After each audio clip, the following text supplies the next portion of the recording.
మిగతా మెట్రోపాలిటన్ నగరాలతో కాదు ప్రపంచంతోనే పోటీ పడే స్థాయికి ఈరోజు హైదరాబాద్ నగరం రీచ్ అయింది.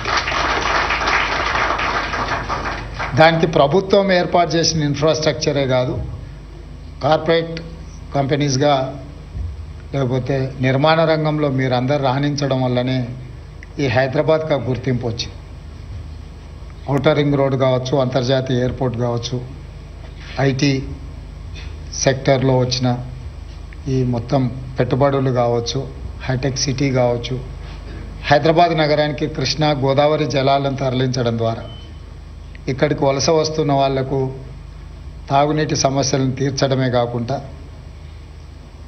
Food industry, hotel industry, other industries కూడా ఏదైతే అవసరాలు ఉన్నాయో వాటన్నిటిని తీరుస్తూ ప్రధానంగా మధ్యతరగతి, దిగువ తరగతి ప్రజలకు ఉపయోగపడే విధంగా మెట్రో రైల్ నిర్మాణం కానీ, ఎంఎంటీఎస్ నిర్మాణం కానీ ఇవన్నీ కూడా హైదరాబాద్ నగర అభివృద్ధికి ఉపయోగపడ్డాయి.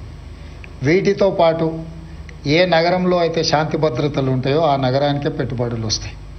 ఈ హైదరాబాద్ నగరంలో ఒకప్పటి వాతావరణం నుంచి బయటకు తీసుకొచ్చి మత కలహాల నుంచి శాంతి భద్రతల సమస్యను పరిష్కరించుకుంటూ ఆనాటి ప్రభుత్వాలు ఒక విధానాన్ని నెలకొల్పినాయి. కాబట్టి ఈరోజు ఈ స్థాయిలో మన నగరం పోటీ పడుతుంది.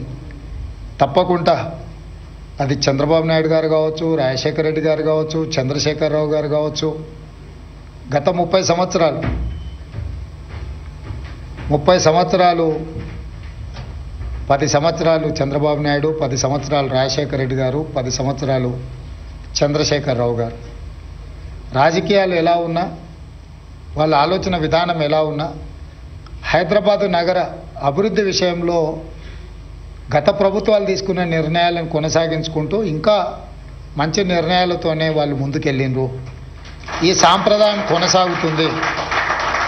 చాలామందికి కొన్ని అపోహలు ఉన్నాయి. ఆ అపోహలను చర్చించుకోవడం వల్ల ఏం ప్రయోజనం లేదు. గత 30 సంవత్సరాలలో ఈ నగరం ఎంత వేగంగా అభివృద్ధి చెందిందో, ఈ నగరం వేగంగా అభివృద్ధి చెందడానికి గత ముఖ్యమంత్రులు ఏ ప్రయత్నం చేసిండ్రో వాళ్ళ ముగ్గురి అనుభవాల నుంచి పాఠాలు నేర్చుకొని కొత్తగా నూతనంగా ఇంకా హైదరాబాద్ నగరాన్ని అభివృద్ధి పదం వైపు వేగంగా నడిపించడానికే మా ప్రభుత్వం ప్రయత్నం చేస్తుంది.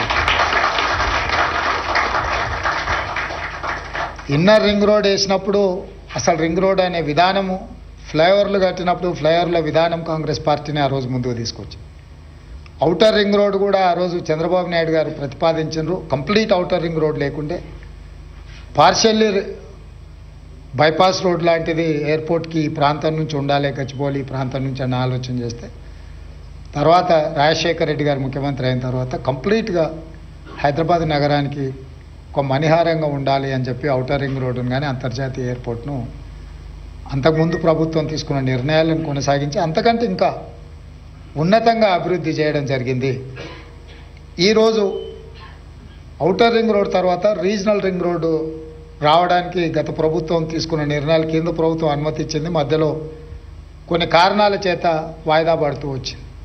నేను ముఖ్యమంత్రిగా బాధ్యత చేపట్టిన తర్వాత మా మంత్రివర్యులు కోమటిరెడ్డి వెంకటరెడ్డి గారు మేమందరం నితిన్ గడ్కరీ గారితో చర్చించి మాట్లాడి ఇమ్మీడియట్గా రీజనల్ రింగ్ రోడ్కు సంబంధించిన అన్ని పెండింగ్ సమస్యలను పరిష్కరించాలని కేంద్ర ప్రభుత్వాన్ని సంప్రదించి ఆ సమస్యలన్నిటినీ దాదాపుగా పరిష్కరించినాం. 354 కిలోమీటర్స్లో దాదాపుగా 50% రోడ్డుకు సంబంధించిన నిధులు, ల్యాండ్ ఎక్విజిషన్ పూర్తయింది.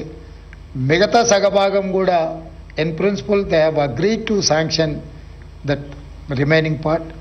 సో భవిష్యత్తులో ఏవైతే రీజనల్ రింగ్ రోడ్డు విషయంలో ఏమైనా అపోహలు ఉన్నా వాటన్నిటిని తొలగించండి. తొందరలోనే తెలంగాణలో రీజనల్ రింగ్ రోడ్ కూడా రావడం జరుగుతుంది. దాంతోపాటు కంప్లీట్